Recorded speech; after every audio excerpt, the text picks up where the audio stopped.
All right, thank you everyone. First of all, thank you Mark and Roger, and Larry for putting this together. And thank you all of you for joining us today. So I'll be talking a little bit about finding and mapping historical artifacts associated with the Gullah Geechee rice cultivation off of Eagles Island.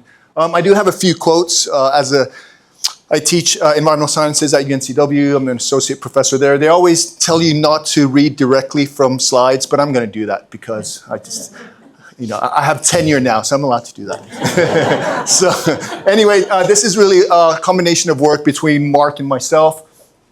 Mark was really instrumental in a lot of this work, so massive thanks to him.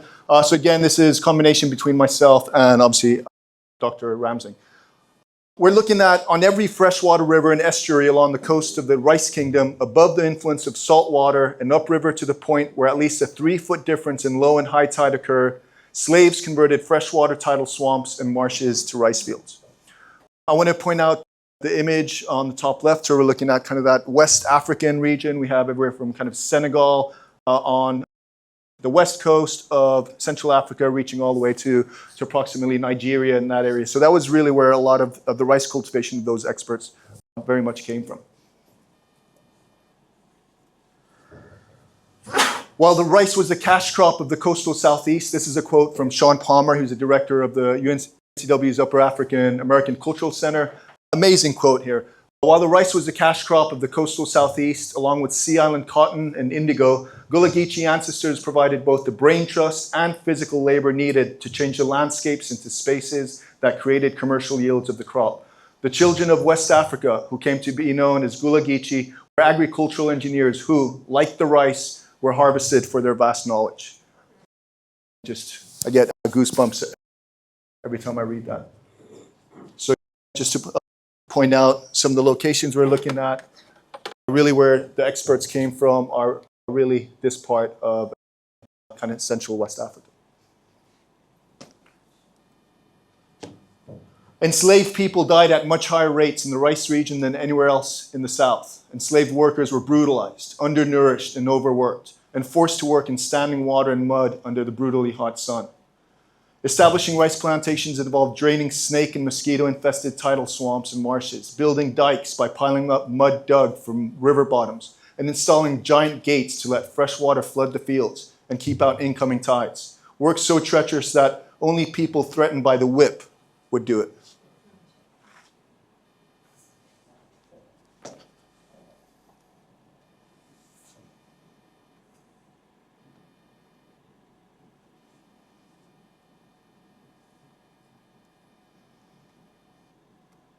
So let's move forward about 200 years from the kind of 1800s. So let's move to the present.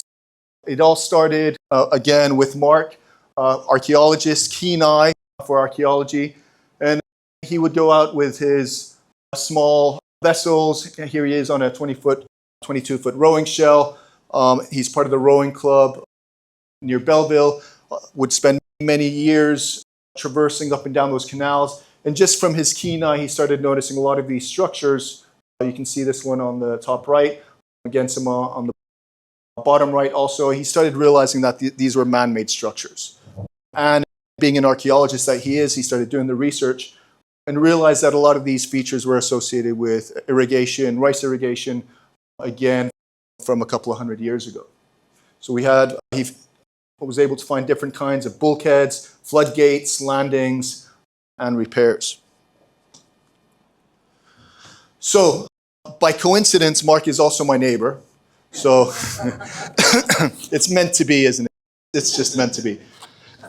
Excuse me. So, I'm a coastal geologist, Mark's a maritime archaeologist, and he asked me, he said, Osku, do you have any kind of equipment where we could actually measure things underwater to see almost like photographic imagery on things underwater? Because I can see them at low tide, but when the tide, even at low tide, I can't see directly what's underwater. So I've got this small, it's called a side scan sonar. It's basically, I'll show images of it in a second. It just sends high frequency pulses. It kind of bounces off the bottom, returns the signal. And from the return signal, we're able to, imagine you're almost looking straight down, almost taking photographic images of something, right? So here we can see images. Here's a shipwreck. This is some of the Civil War blockade runners. This is some of the work I've been doing with my students. You can see fine featureless sand, and then you can see these beautiful sand waves also from some of these images. So you almost get a three-dimensional picture, but you can also determine what kind of sediment type there is on the bottom based on this. So it's acoustic reflectivity. We can see differences in seabed texture, substrate types, and we can use it to find things like pipelines or anchors, shipwrecks, used very much in industry, but also in science. So that's kind of my background. I have this customized system. So I said, yes, Mark, I've got what we need. Here's an example from the field. So this is the sonar transducer itself. So it's about maybe 1 foot long. It's a customized system for shallow water applications. So that was one of the ideas here, where we don't need to tow these huge instruments. We don't need big vessels. We can basically mount it on a small skiff with a little pole mount. So we have a GPS system that gives us our location. And then we have a small laptop, GPS, everything's connected. I was sitting in the bow, kind of running the instrumentation. This sits in the water, so we just basically fold the pole down, put it underwater, and we basically get going. We can set this up in about 10 minutes. So just really perfect for this kind of work. Here's our field laptop. You can see Mark's really struggling with our research, those horrible days and just not fun at all. And what are we doing out here, right? So he was the captain, always a big smile on his face. Some days we'd go out and it was just incredible. Just fantastic conditions. Sometimes not so much. We'd run into things like logs and we had to be very careful. Obviously, it's hard to get to some of these places, low tide, so we had to be particularly careful. But just so much fun, just the two of us out there, maybe once a month, once every couple of months. So just a brief history of rice. Driven by worldwide consumption, rice became an important cash crop in the Americas, originating in the late 17th century in colonial South Carolina and over time spreading south throughout Georgia, north into southern North Carolina. Production increased until it reached its peak between the 1850s and 1860s and declined after the Civil War. The Lower Cape Fear reported 200,000 bushels of rice in 1842 and about 500,000 in 1857. This is according to the Morning Star of 1872, where we can still find records and access a lot of those old periodicals. This is compared, so we're talking about maybe 500,000 bushels, compared with about 3.5 million from South Carolina. So South Carolina was very much kind of the top, the key area. In many areas, production completely collapsed. Loss of slave labor reduced profitability. In Wilmington, rice cultivation recovered in the 1870s, due in part to mechanization and, more importantly, the availability of a labor pool provided from nearby fertilizer factories and convicts housed in prison camps, both groups of whom were mostly African Americans. And this is according to Mayor Yulee Willis, who I believe is in the audience, and Minford's, I believe that was a thesis from 2012.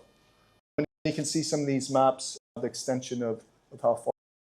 We have some of the plantations that Roger also showed earlier. So rice cultivation collapsed after the Civil War due to three interacting factors. Without free labor, we don't have the enslaved person's labor. The enterprise was no longer profitable. A series of large storms damaged water control devices. We had hurricanes back 200 years ago. We've had hurricanes for centuries. And the planters did not have the capital nor the labor to recover from this series of devastating events. While rice farming in the Mississippi Delta was able to mechanize, planters along the Atlantic coast, Georgia, Florida, North Carolina, and South Carolina, were unable to transition from human labor to machinery due in large part to the soft alluvial soils. So very muddy and soft areas. So if we look at this today, we have some imageries here. Mark and I would go through some of these very narrow canals. The hand-dug canals are often quite narrow, shallow, and full of obstructions. Again, we have lots of logs and trees and lots of marsh, swamp. It's been overtaken by native freshwater and saltwater species. Roger talked about the deepening of the harbor. We have freshwater slowly coming up. We have higher tides. And we can see some of this erosion. This is work done by Kopetsky. These areas in red show erosion. They ran some, I believe it was aerial imagery, and then they compared it with the past. So erosion is currently taking place too. So these things are constantly changing, so it's important to kind of keep in touch with this currently. Here are some examples. You can see these beautiful straight lines that were created by the slaves. Straight, this is how they'd allow the water to come into these areas and then flow out. And then you can see what some of this ditch erosion looks like. And a lot of this work is from Kopetsky. So ongoing changes. Here's an example. This is from the North Carolina Office of State Archaeology. This is one of these rice gates. This is near Sutton Lake. I don't know if anyone's familiar with Sutton Lake. So this is an image from 1986, in fairly good shape. And then this is from 2019. Lots of impacts from that, so it's almost hardly recognizable anymore after only about 40 years. So constant change, important to document these areas. Here we have, we used these single-chambered, these rice trunks. This is how the water would be allowed to flow in from, say, from the river into the marshy areas. We'd have these gates.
And then I'm just going to end it up with Tenki, and that is thank you in the Gula language. Thank you.